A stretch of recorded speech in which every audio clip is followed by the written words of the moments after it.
71 মানে শেখ মুজিব, এই জিনিসটা সম্পূর্ণ মিথ্যা। তাকে যে আপনি জাতির পিতা হঠাৎ করে বানালেন কিসের ভিত্তিতে? সে হতে পারে আওয়ামী লীগের কাছে জাতির পিতা হতে পারে, আওয়ামী লীগের কাছে দেশের মানে বঙ্গবন্ধু হতে পারে, কিন্তু সেটা আপামর জনসাধারণের না।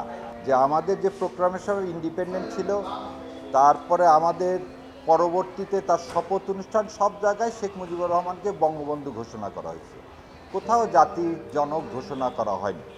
এবং 1973 সালে ঢাকা ইউনিভার্সিটিতে ছাত্র ইউনিয়নের যে সর্বদলীয় সভা, সেখানে মোজাহিদুল ইসলাম সেলিমেরা এই বঙ্গবন্ধু উপাধিটাও কী করে নিয়েছেন, তুলে নিয়েছেন।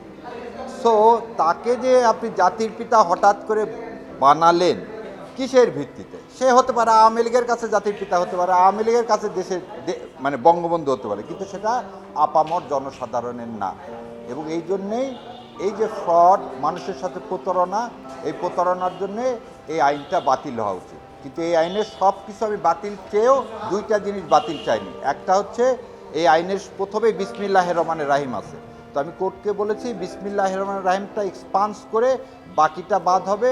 আর একটা হচ্ছে এই আইনের পঞ্চদশ সংশোধনীর পরে আমাদের ষষ্ঠ সংশোধনীর মাধ্যমে সুপ্রিম জুডিশিয়াল কাউন্সিলকে বাতিল করা হয়েছিল, সেটা সুপ্রিম কোর্ট যেহেতু রিস্টোর করছে, এখন এই পঞ্চদশ সংশোধনীতে যদি সুপ্রিম জুডিশিয়াল কাউন্সিল বাতিল করা হয় তাহলে একটা কনফ্লিক্ট দেখা দেবে।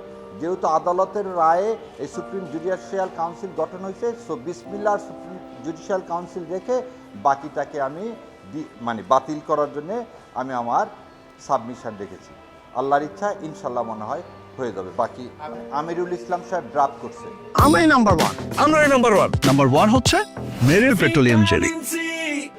কিন্তু জ্যাকব হচ্ছে তখনকার যে deputy general, lieutenant general Jacob, তিনি তার বইতে লিখছেন আওয়ামী লীগের তাজউদ্দিন আহমেদকে আমি ডাকছি, ডেকে বললাম তোমরা একটা প্রোক্লামেশন ইন্ডিপেন্ডেন্ট লেখো।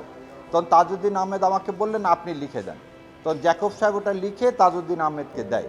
তাজউদ্দিন আহমেদ তখন কলকাতার কয়েকজন লয়ারকে ওটা দেখিয়ে তারপরে 17 তারিখে এটা কি হয়, এটা পাশ করা হয়। এবং 17 তারিখে যে মুজিবনগর যে সরকার যেটা মেহেরপুরে গঠন করা হলো, সেখানে বিএসএফ দিয়ে ওই জায়গাটুকু স্কডন করে ওখানে তারপরে এই 8-10 জনকে দিয়ে কি করা হয়, শপথ গ্রহণ অনুষ্ঠান করানো হয়, যেখানে ফরেন অনেক সাংবাদিকরা ছিলেন।